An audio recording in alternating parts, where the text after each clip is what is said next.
Okay, now we will see honeypots. Honeypot tool we have here. We have honeypot tools as honeybot or also KF sensor. This honeybot or KF sensor, we can also use them. We can also use them as a IDS, because they also do what? They also do log all the information about the attacker, like what attacker and who is attacking on those services. First, it creates the honeypot. Honeypot, that means it creates the fake services on the server. Like it shows like these services are running there, these services are vulnerable, and if the attacker try to attack on them, then what it will do? It will create the log, it will generate the log about those attackers IP and everything. Let's see Honeybot. Honeybot is a honeypot tool. First I will install this.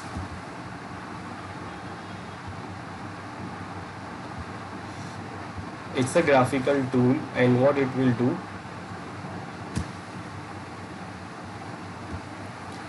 it will create a fake services here in this system. Okay, I will launch this. Now it is saying, would you like to configure the Honeybot now? I say yes. Now configuration, that means first in general you can choose auto start. That means whenever our system starts, it will start with that. Enable sound alert. That means whenever somebody try to access it, then it will create the sound alert also. Captures the binary. That means it is going to capture all the binary information. Automatically rotate the logs. Now rotate the logs, remember, because it is creating the log, so attacker can do what? It can generate the fake alerts, and it can try to fulfill the log files. It will try to fulfill the log directory, and the log directory is located under the hard disk, so it will try to fulfill the hard disk space. There is no, and it try to do the what? Denial of service attack. So that once all the space is full, then what it will do? It will not able to log any information, because the log information is log directory or the hard disk which is storing the log will be full. So what it will do here, rotating log means it will rotate the log and remove the old logs automatically. So automatically rotating the log means when it reaches the some certain size, or it reaches time of it rotates, that means it will rotate when it reaches the some size, then it will do what? It will change the log and rename the log with the different name, and then create the new log, empty log.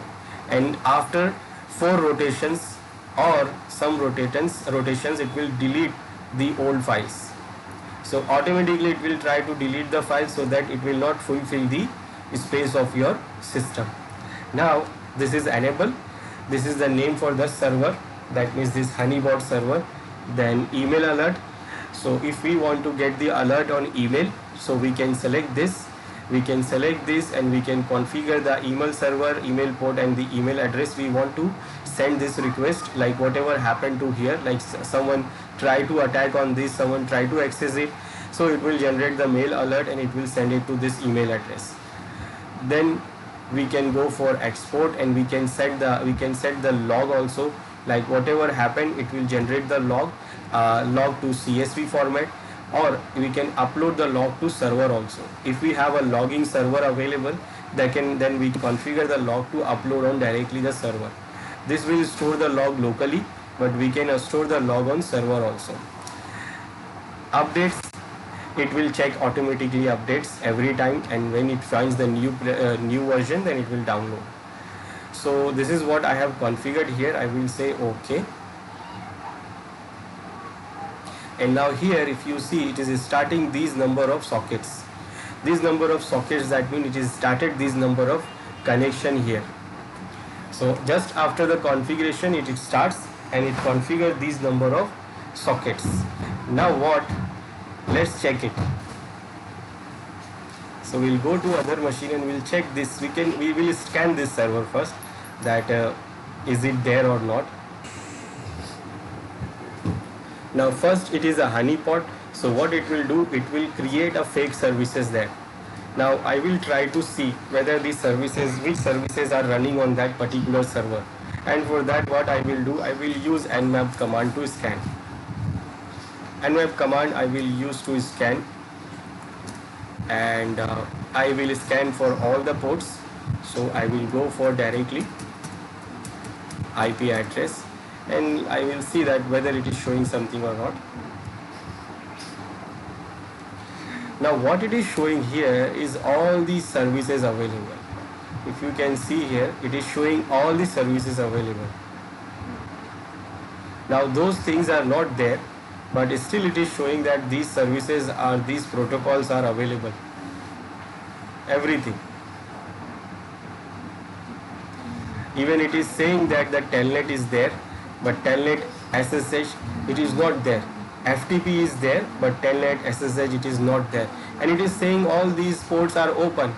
Open, that means anyone can connect it. Now if you try to connect them, and even this scan also, let's check the server, honeypot server. Now even when we scan it, it shows this information here that someone has scanned these services. We can check which ports. So it is coming from this, and these are the remote machine. Okay, it is scanning, and we can see this information. Now what I will try to do connection. Now this one is not for the scanning actually. It is coming from itself, that our machine itself try to connect to the DNS server, and it is the DNS one. It is coming from my server itself, this machine itself. Now I will try to connect some service from that Kali Linux.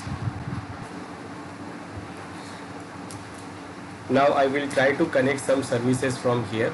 Let's say I try to connect FTP.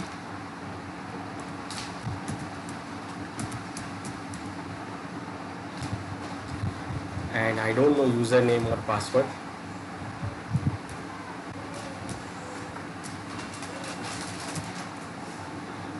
Cannot log in. It is failed. But let's check what it has shown there. Okay, what it is showing here, it is still showing the port number 53. It is not showing about port number 21, because the port number 21 is actually available here and open. Now it was showing that telnet is there, so I will try telnet also.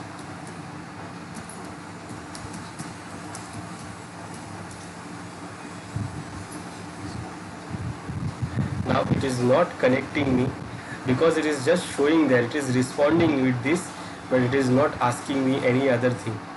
Now this is what, because the service is fake. And now here on the server, it is coming from the fake service, it is coming for the fake service. Here we can see that it is showing that remote machine 192.168.0.123 is trying to connect this server on port number 23, and this is because this is what the service which is not available. And we can see now the Kali Linux IP, and it is trying to connect this port number 23. So now we have attack on port number 23, and we can see here on this honeypot. So it is just to deflect the attack, and it is just to fool the attacker that there are some services running, but it is actually not running. It is just to log the information about this attacker. So when you go and see the detail, you can see the detail what happens and which IP is there. You can see the detailed information. So first the sync packet comes to establish the connection. It sends the sync ACK, then what? Nothing happens, because the service is fake. So it does not respond with the IP address, it does not respond with the login authentication. It will say not, it is not asking username and password, because it is a fake service it is running here. And on Kali Linux you can see it is still waiting for the response, but it is not giving any response. Now attacker can detect the honeypot if these services does not respond. So if it is sending the request and there is no response coming, it is only accepting the sync and sending the reply of sync packet. Just sending the reply of sync packet, nothing else. If it is sending the data, it is not replying, that means it is a fake service. FTP was the right service, so it asked the username and password, but this telnet is a fake service, So it is not asking anything, it is not asking for any authentication.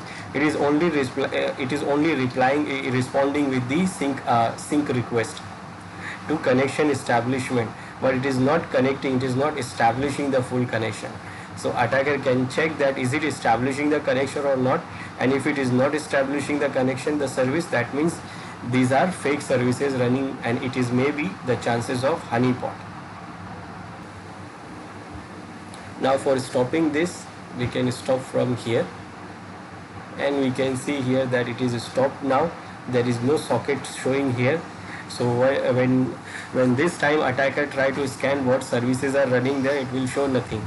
It will show only the genuine one. Now I will try to scan again with Nmap, and now we can see the only genuine services running. The other services which is not genuine, it is not showing now. So those services which was fake, now it is not showing. Now other tool we have is KF sensor. Now KF sensor is also, it is both honeypot and also it can work like IDS also. So this is KF sensor. Now KF sensor, you can download it from internet, the latest version, and then you will get this. For using it, first you have to install it. So let us install this. Installation is simple.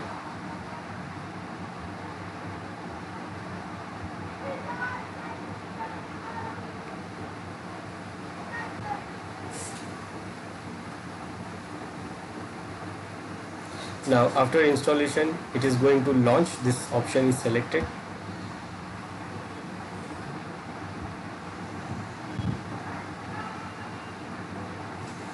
Okay.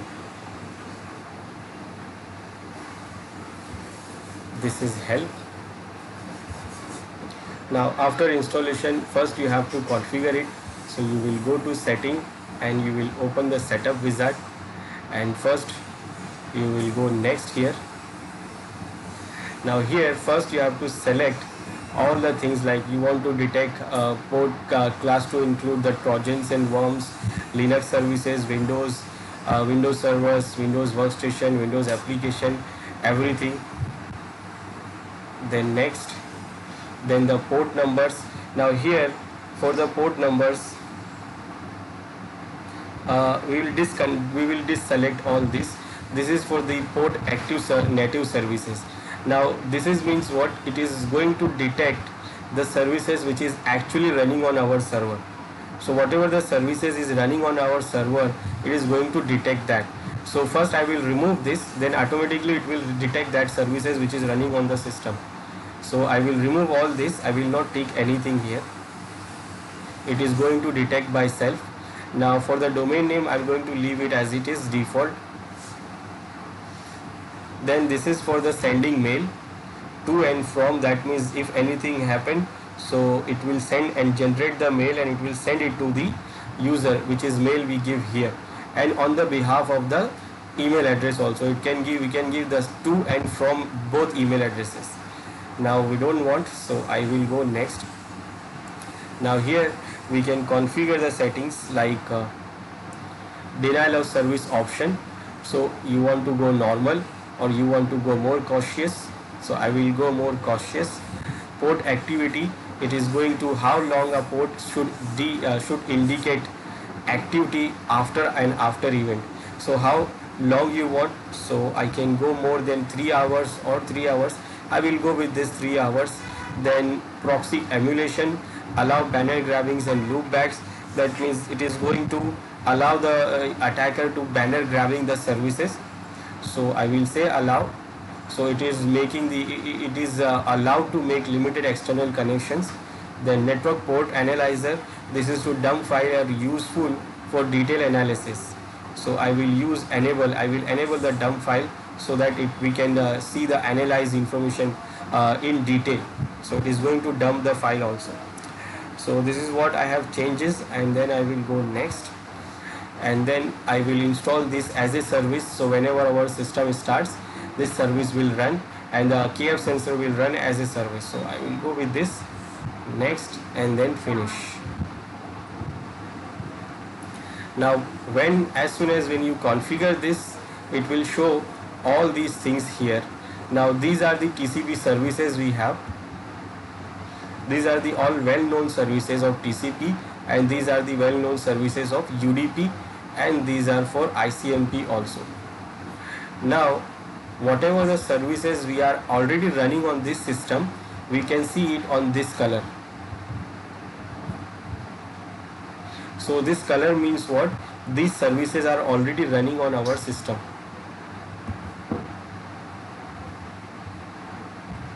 So these services are already running, and now if someone try to do some attack here, then it will detect. Now for doing this attack, what I will do, I will use the other tool. I will use Megaping.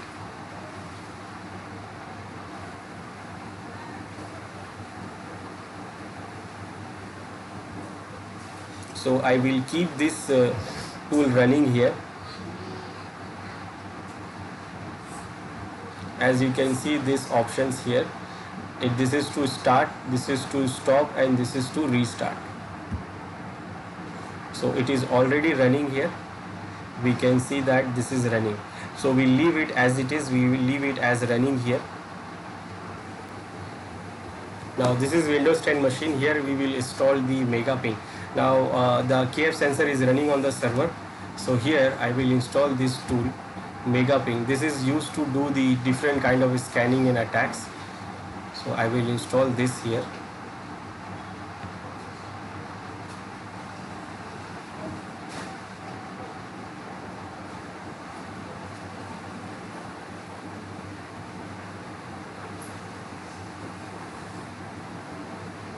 Okay, next I accept.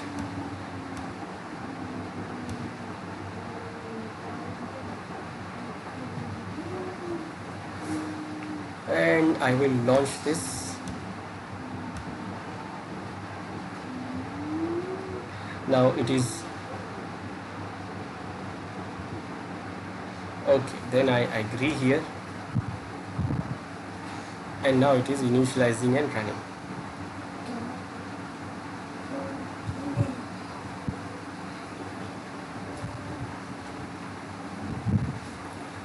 Okay, now here I will go to port scanner to do the port scan, and I'm going to do the port scan on the server. So I will give the IP address of the server here,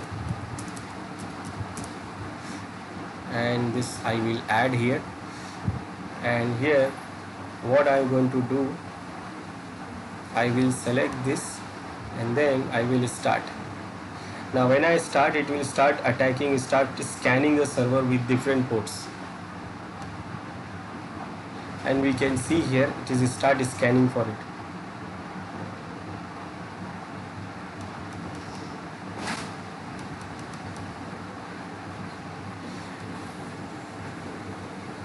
It is running. Now we will go to check KF sensor, what it is showing. Now under the KF sensor, we can see here in this side, these are the vulnerable thing it is showing.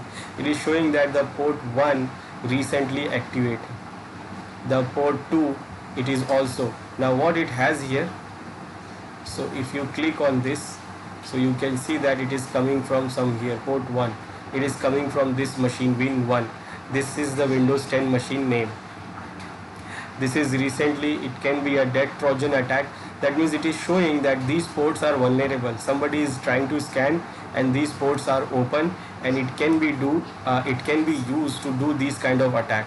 This port number 2 can be used for the death Trojan, and is recently activity. This is the recent activity of that port. These are the other port which can have a different type of attacks. So we can, the administrator can now know that which are the ports available, open, and somebody is doing something on that, and these are vulnerable. So attacker now, the administrator now, administrator now can do what? It can do the measures, it can take the security measures, and it can secure these ports.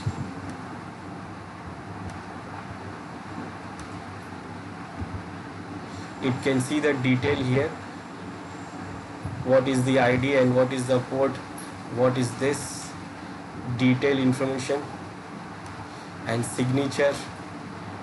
There is no data here with this packet, it is just a scan, so there is no data here, but it can see other details of that attack or that scan attack.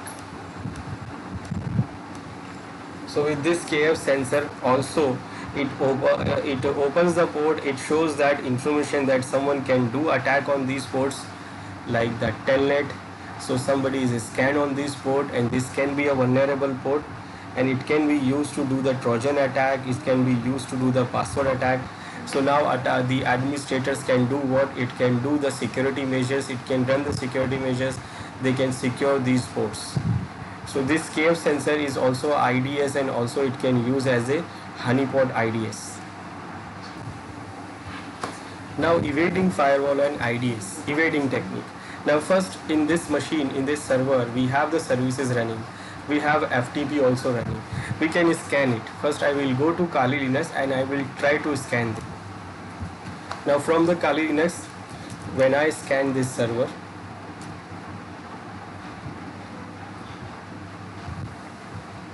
I can see, okay, that honeypot is running now. I should stop that honeypot first. Now what I did, that KF sensor was running, so I stopped that KF sensor, and you see the KF sensor is also working as a honeypot. It was showing lots of services there. Now I stopped the honeypot. Now we can see that these are the services running there.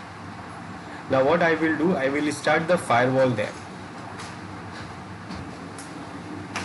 Now the firewall was disabled. Now what I will do, I will enable the firewall here. I will go for the recommended setting. So now the firewall is on here, and now when we try to scan, now it was showing these services was there. Now I will try to scan it again.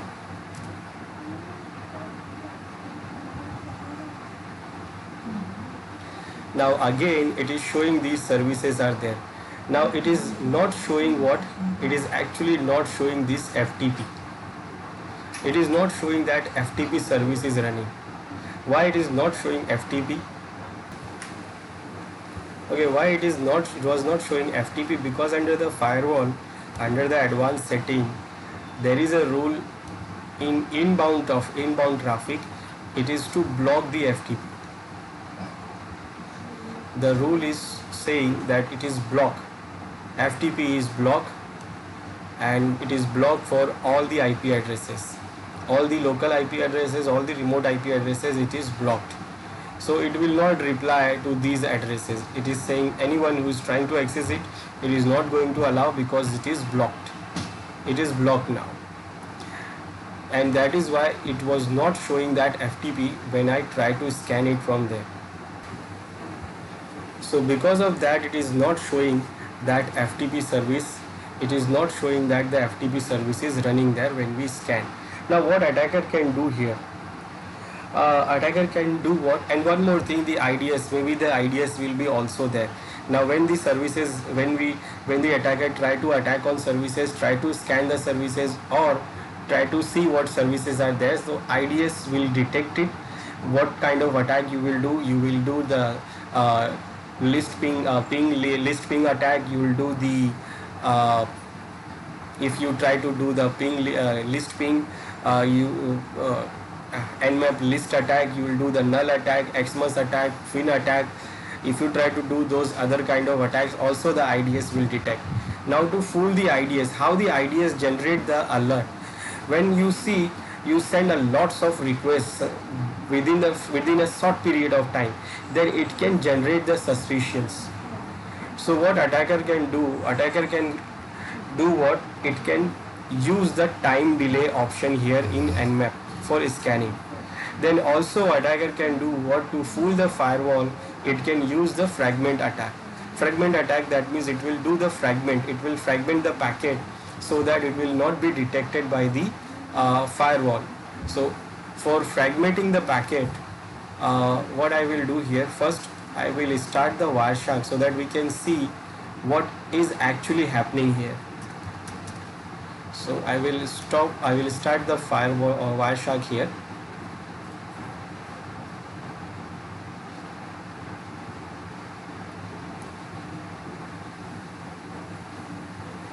This is to just check what is what is exactly going to happen here. So I will start the Wireshark. Okay, now what I will do here, I will add more options here. First I will add V so that we can see verbosely what is happening in the background. Then what I will do, for the firewall, attacker will use the F option. This F option will do what? It will fragment the single packet. It will fragment the single packet into small fragments, divide the single packet into small fragments. Then what it will do, attacker can do what? It will use the time delay option. Time delay option for fooling or evading the IDS. Now time delay option, this capital T option, we have different levels. We have level 1, level 2, level 3, level 4, level 5. Now level 1 is very intense. Let's see this level 1. It will take a lot of time. When you do scan with this option, it will take a lot of time.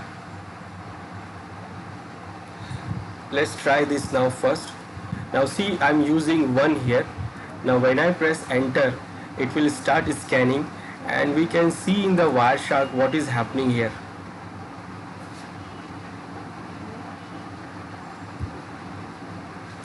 Now we can see there is no request come. Till now there is no request have come. And it is still scanning. First it goes for the ping scan. Now it is going for the initial sync stealth.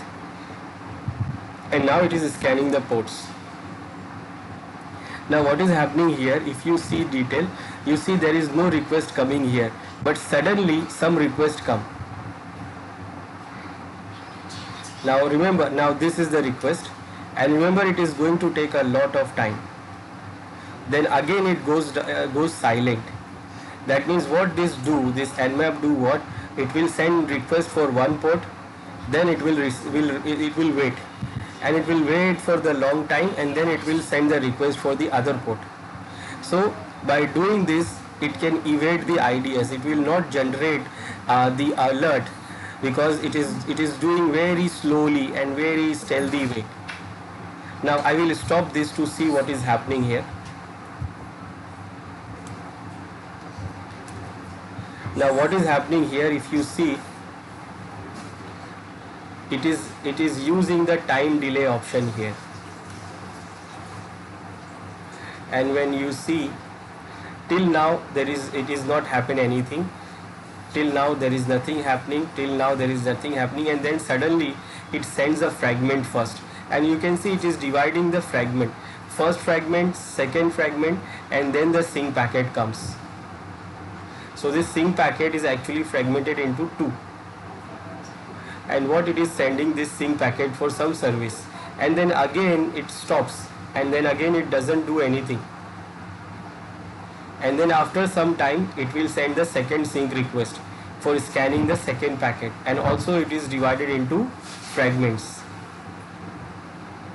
And then after some time it sends the request for the other packet, other port, and so on. It will do this, and it will do this in very slow way. So this scan will take a long time, and you can see it is saying that right now it is 0.45%. Only 0.45% is done. This is time delay level 1. Now it is very slow. So I can go for level 2. Now level 2 will be faster than that. Level 3 will be more faster, and level 5 is like just like we scan normally. So this one will go very fast. Let me start this scanning again. Continue without saving. And now I will try. Now I'm trying with the -T, capital T option with level 5 we can say. And now you can see it goes very fast, and now it is detected those ports. Now here when we see, I will stop this, and here you can see it goes very fast, and suddenly it sends all the packets. but because of the F option it do divide those packets into fragments, and we can see the sync packet is divided into different fragments, and then it shows that it is resemble here. So this one it can do, attacker can do this one to evade the firewall and IDS. It can do the fragmentation, then it can add more options here. It can add more options. For example, it can add like it can add this MTU option. It can change the maximum transmit unit into 32. Now this will do what? It will fragment the packet more fragment, because it is giving small fragments. Like MTU, maximum transmit unit, it is the small packet size. What is the maximum amount of the transmit unit for the one packet? So it is giving only 32, so it will divide more. Then we can add one more option. It can add like send Ethernet. Now this will do what? It will send the real Ethernet packet for the Ethernet protocol. Then also attacker can use what? A large amount of packet, like it can generate a large number of packet. The data length it can generate, it can use the data length of big packet, like we can say 500. Now the 500 length is now divided into the MTU of 32. So it is more fragment and it is sending the big packet. So the IDS sometime do what? They detect only the first part. They don't detect the whole packet. Sometimes they don't resemble also. So what it will do here, let's start this again. And now you see, previously it was only creating 2 fragments because the packet was small. Now we are generating big packet and with the MTU size of 32. Okay. The option misplaced. This option must come before this, because it is taking this as a IP address. So I will reduce this. Okay, I will put this option after that, so it will divide.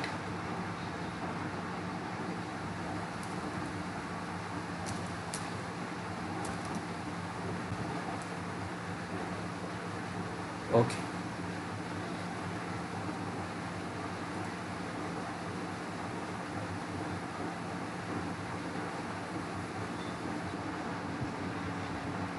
Okay, sorry, my spelling was wrong. Length. Okay. Now, when we see here,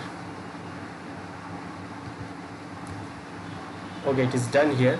Now I will stop here, and we can see it is creating more fragments now.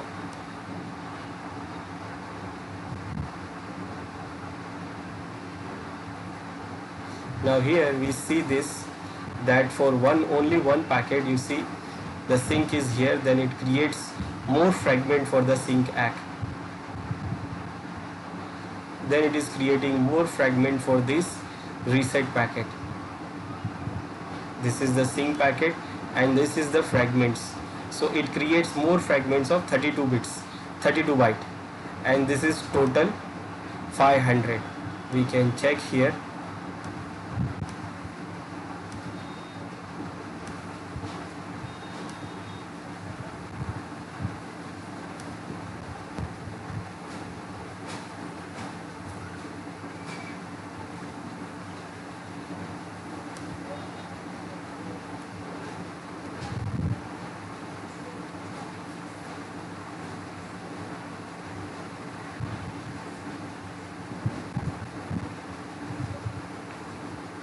Under the transmission,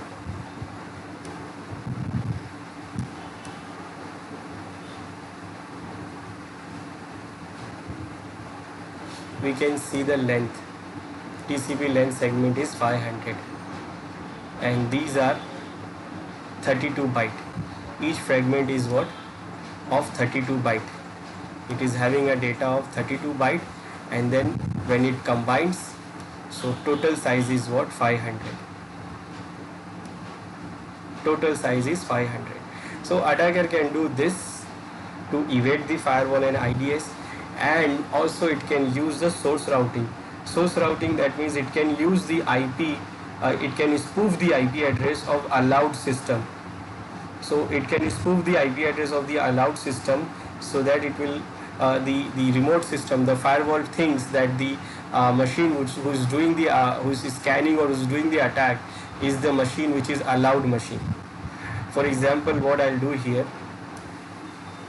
now this is the rule which is working, so I will do what, I will go to properties of this rule, and for scope I will say remote IP, I will change it to add some IP here, that will be allowed. So I will say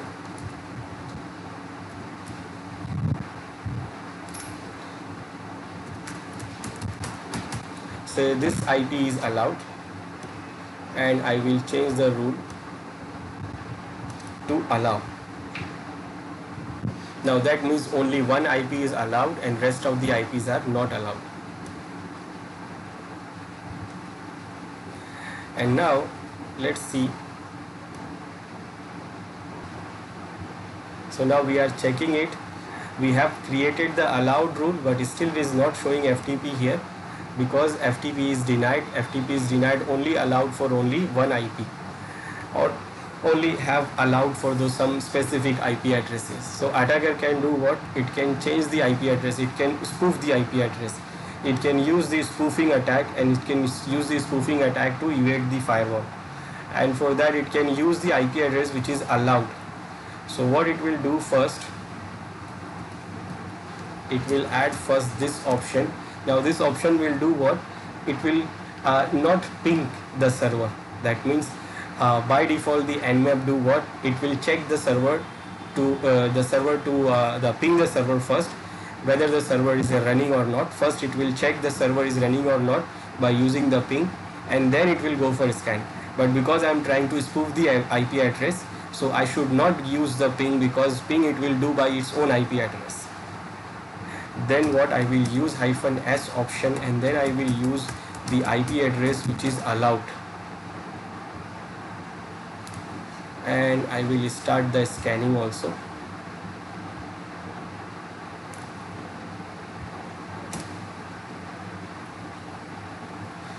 What? Okay, Ethernet, we have to mention the Ethernet also.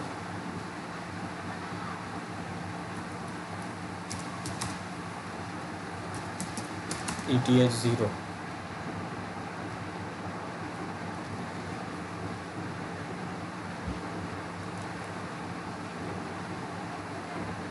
Now I will stop here, and what it do here, it try to scan with this IP address. As you can see, source IP is what? This IP which we have mentioned. So it is using the source IP which is we spoofed, and try to use this IP for scanning. And here we can see that FTP is showing. So it is showing because we are using we are spoofing the IP address. So attacker can spoof the IP address to evade the firewall. Then other option attacker can do is to use the tunneling. It can use the tunneling option to evade the firewall also. Now what we are going to do is to create the HTTP tunnel.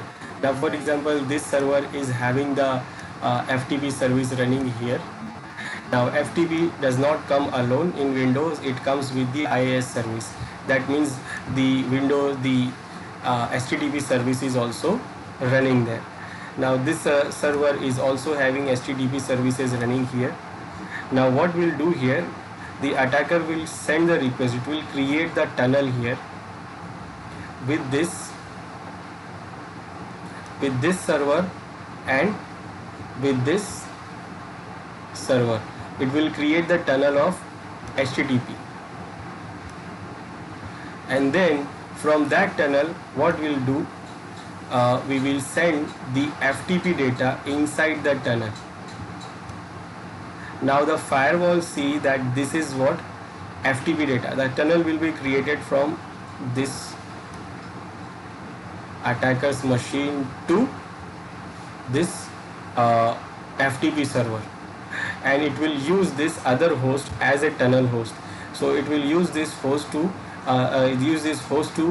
forward the tunnel, use this host as a proxy and forward the tunnel to this this FTP server.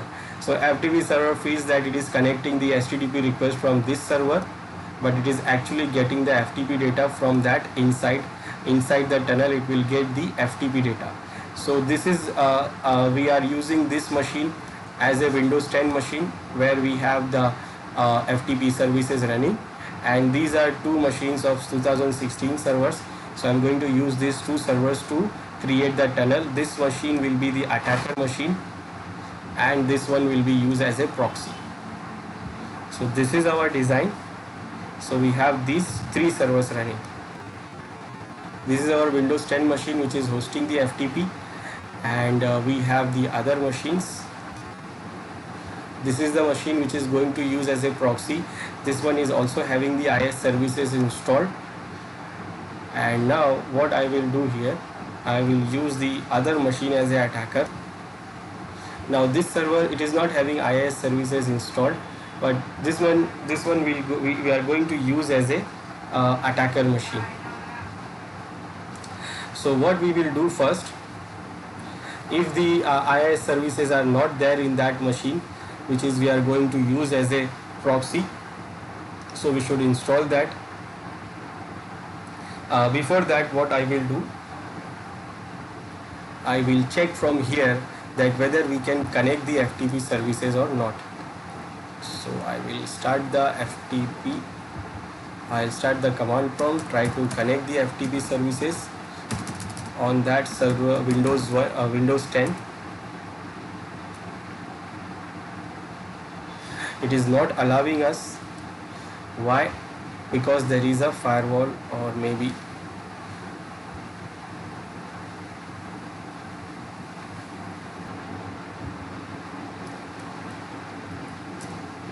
FTP services are running on the Windows 10 machine.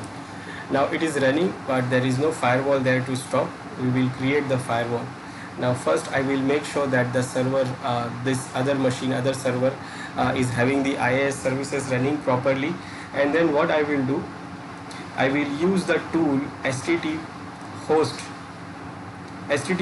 there to host the HTTP request. HTTP request which is sent by the HTTP port software.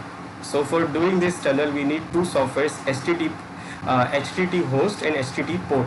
So HTTP host will host the request, and the HTTP port will send the request to the HTTP host server, HTTP host application, and then it will do what? It will create the tunnel. So I will go to first that middle machine, this middle machine where IIS services are running. Now what I will do here, I need this HTTP host software running here. So I will go here to create the HTTP tunnel. We have these tools, HTTP host and HTTP port. So first I will run the HTTP host command, HTTP host here, and first I will go to options, and here what I will use, the port number. Now port number I am not using 80, what I am using 90, because IIS services are already running on port number 80. We should use port 80, but when you use this as a port 80, it will give error because the port 80 is already occupied by the basic the main services. So we'll use port number 90 here. Then we use the password to connect to create the tunnel, to secure the tunnel. And this option I will select, the revalidate the DNS name, log connections, and then I will say OK, apply. And to make sure that it is running, we'll go to application log, and here we can see that now this machine is listening on this port number 90. Okay, now we'll go to this attacker machine. Now here FTP services are running. So first I will create a rule to block it. So I will go to firewall, and then I'll go to advanced. Now from here the rule is the traffic will go out. So in the outbound traffic I will create new rule here, because from here the traffic will go out. New rule for the port,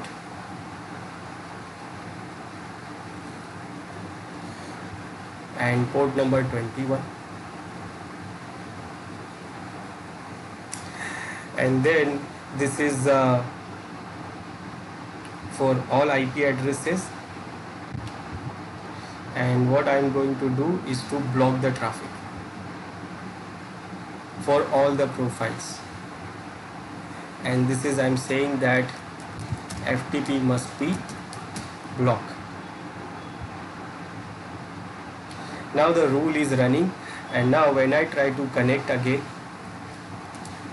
now it is not connecting because the rule is saying what? Not allowed. When I disable the rule,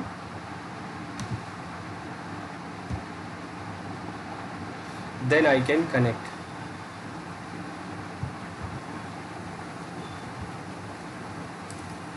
Then I can connect. So I will enable the rule. Now what here I will do, I will use STT port command, STT port software here to create the tunnel. Remember, the STT host is already running on that server. The proxy, the server which is going to use as a proxy. So the STT host is running there. Now I will use STT port here. Now for that what I need is STT port command available here.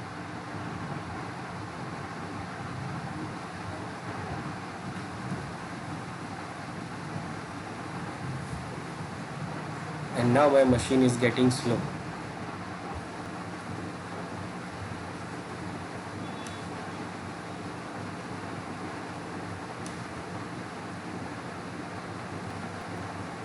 So here I will install STT port. Remember, STT host is running there, and on this machine I will install the STT port. So this is the software, and I'm going to install it here.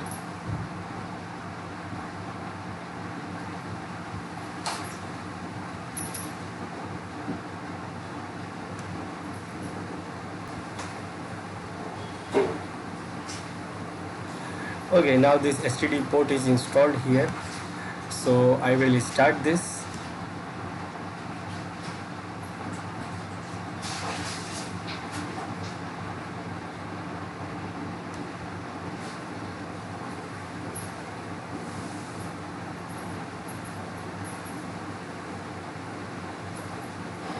Okay, this is just an introduction. So just you can see, read, and press next, and then finally close it. And now it will start this.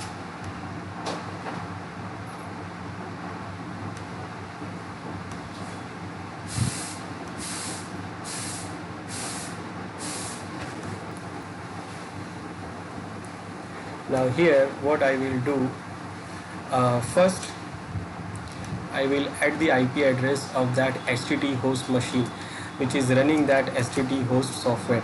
So it is this, and then it is running on port number 90. Then here I will mention the password which I configured on the STT host software. So I will mention the software, the password here.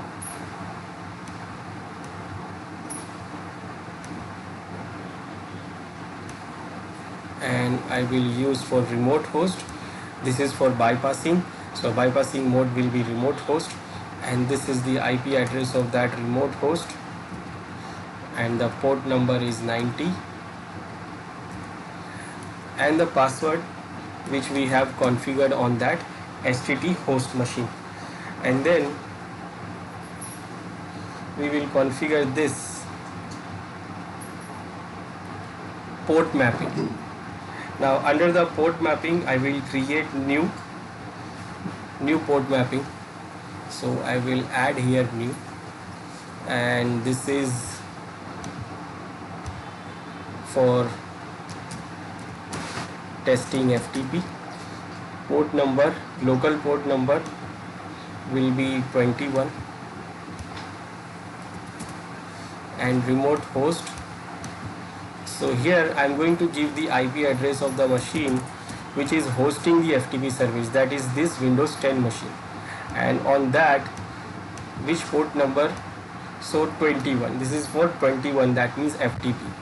So whatever the request I will send for this local port 21, local that means my own port, that request will be forwarded to this Windows 10 machine on this port, and also it is going to use the proxy, that means the server which is using this HTT host software, which is running the HTT host software.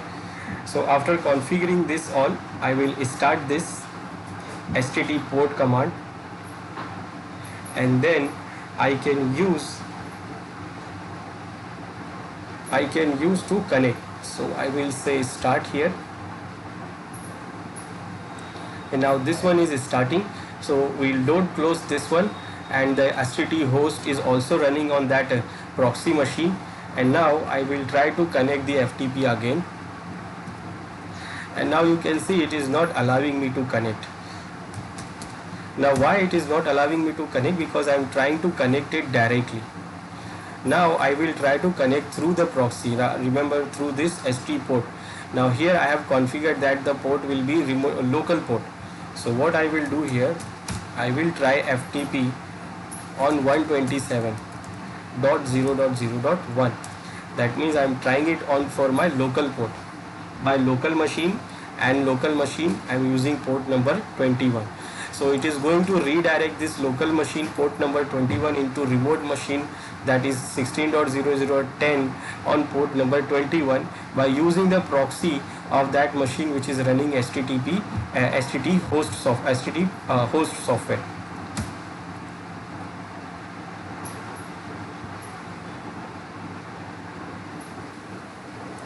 And now we can see I'm trying to connect from the local IP like 127.0.0.1, and it is connecting to the FTP server. I will try to use the username which is on Windows 10 machine and the password. And now what, I'm logging in, I have logged in. So what I did here, I used the tunnel of HTTP to send the FTP traffic.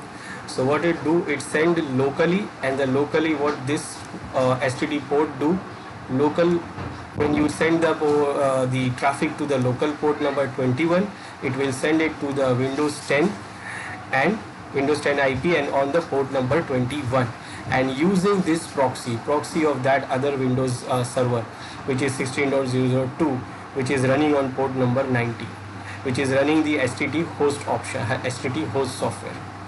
Now if I stop this, then it will not work. Let's say I will come out from here and I will stop this. Now when I try to connect locally, it will give error, connection refused, because the connection was running from this proxy. Now I will start again, and then I will again try to connect, and now you can see it is connecting. So it is connecting because of this tunneling. So we are sending the FTP traffic under the HTTP tunnel. So for bypassing the firewall, the attacker can use the tunneling software, we can use the tunneling technology, and it is using the HTTP tunnel to bypass the firewall. HTTP is open, the FTP is not open, so it is bypassing the firewall by using this HTTP tunnel. So these are the things we have for evading the IDS and firewalls. Now what are the countermeasures we have? Countermeasures: first, switch down the ports associated with the known attack host. Like whatever the known attack host we have, we should switch off the ports of those servers. Then perform an in-depth analysis of ambiguous network traffic for all possible threats. Reset reset malicious TCP sessions, log for the non-op code other than 0x90 to defend against the polymorphic shellcode problem. Then train users to identify the attack patterns and regularly update patch all the system and network devices. Deploy IDS after a thorough analysis of network topology, network nature of network traffic, and the number of hosts monitor. Then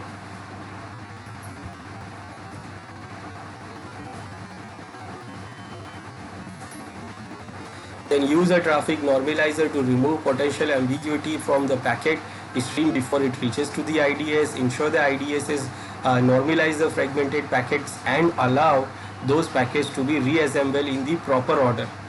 Define DNS server for client resolver and routers or similar network devices. Harden the security of all communication devices such as modems, routers, and switches. Then, if possible, block ICMP TTL expired packets at the external interface level and change the TTL field a large value, ensuring that the end host always receives the packet. Now, for penetrating the IDS and firewall. So IDS firewall penetration testing helps in evaluating the firewall and IDS for ingress and egress traffic filtering capabilities. That means we check that what are the traffic input and output traffic capabilities our firewall and IDS has for filtering. Now, why we need to do the penetration testing for firewall and IDS? To check if firewall and IDS properly enforces an organization firewall IDS policies, to check the amount of network information accessible to an intruder, to check if the IDS and firewall enforces organization's network security policy, to check the firewall and IDS for potential breaches of security that can be exploited, and to check if the firewall and IDS is good enough to prevent the external attacks, and to evaluate the correspondence of firewall and IDS rules with respect to the action performed by them, and to check the effectiveness of the network security parameters to verify whether the security policy is correctly enforced by a sequence of firewall IDS rules or not.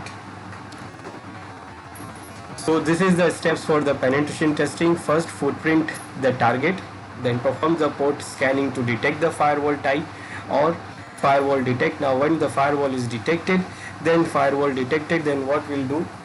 The attacker will do directly perform the firewalking to detect the firewall, and if it is not detected by the port scanning, then it can go for the banner grabbing to detect the firewall, and if it is detected, then what do? There is a check that where is the firewall is there or not.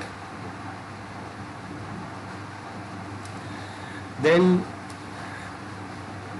first disable a trusted host. For that, perform the IP address spoofing. That means try to spoof the IP address to bypass the firewall rules. Then perform the source routing if it possible. If use the IP address in the place of URL. Perform IP fragmentation. Then use anonymous website surfing sites to get to the target. Then use the proxy servers. Perform ICMP tunneling and perform ACK tunneling also. Then perform the HTTP tunneling to bypass the firewall rules, or you can try the SSH tunneling also. Just like the HTTP tunneling, the same SSH tunneling can also be used, and also the penetration tester will try the use of external systems. Then perform man in the middle attack. Now whatever you find, document all the findings. Whatever we find for the firewall penetration testing. Then for IDS, first disable trusted host. That means all the trusted hosts must be disabled to do this. Then perform the insertion attack. Then implement the evasion techniques like perform denial of service, obfuscate or encode the attack payload, perform false positive generations technique, then perform session splicing technique, perform Unicode evasion technique, perform fragmentation attacks, perform overlapping fragmentation technique, perform time to leave attack, perform invalid reset packet, perform urgency flag, perform polymorphic shellcode technique, perform ASCII shellcode technique, perform application layer attack, perform encryption attack and flooding technique, perform post connection sync attack, perform pre-connection sync attack also, and then finally document all the findings to forward it to authorized person. So this is what to evade. This is the topic we have, like evading IDS and firewalls. In this we have seen what are the firewalls, what are the type of firewall and IDS we have, how we can configure the IDS, and also we have seen some technique to evade the IDS and firewall also.